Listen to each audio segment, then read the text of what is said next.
ఈరోజు దేవుని వాగ్దానం ఇర్మియా గ్రంథం 31వ అధ్యాయం 3వ వచనం.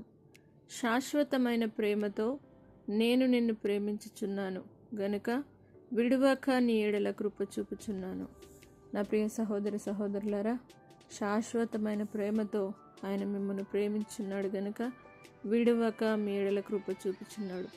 ప్రతి పరిస్థితిలో కూడా మనము ఆయనను ప్రేమించకున్నప్పటికీ, మనము ఆయన ఆజ్ఞలను కొన్నిసార్లు గైకొనకున్నప్పటికీ చాలాసార్లు దేవుడు మనల్ని క్షమిస్తూ ఆయన శాశ్వతమైన ప్రేమతో మనల్ని ప్రేమిస్తూనే ఉన్నాడు.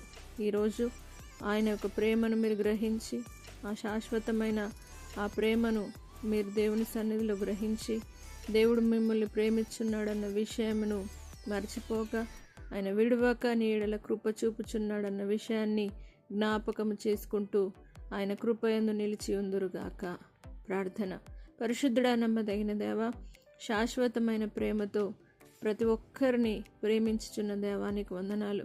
ఏ భేదం లేదు, అందరూ పాపమును చేసి దేవుడు అనుగ్రహించు మహిమను పొందలేకపోతున్నారని నీ వాక్కు సెలవిచ్చిన విధంగా ఎన్నోసార్లు తప్పిదములు పాపములు చేస్తూ నీకు దూరంగా పారిపోయినప్పటికీ మీరు మాత్రము క్షమిస్తూ దేవా స్వస్థపరుస్తూ విడువక కృప చూపుతూ వస్తున్నందుకు వందనాలు. మీ ప్రేమ శాశ్వతమైనది నాయన. ఆ శాశ్వతమైన ప్రేమతో ప్రతి ఒక్కరిని ప్రేమించుచున్నారు గనుక విడువక ప్రతి ఒక్కరి ఎడల కృప చూపి నడిపించి నీ కృపలో భద్రపరిచి కృప వెంబడి కృపను అనుగ్రహించమని యేసు పరిశుద్ధ నామమును బట్టి అడిగి వేడుకుంటున్నాము తండ్రి, ఆమేన్.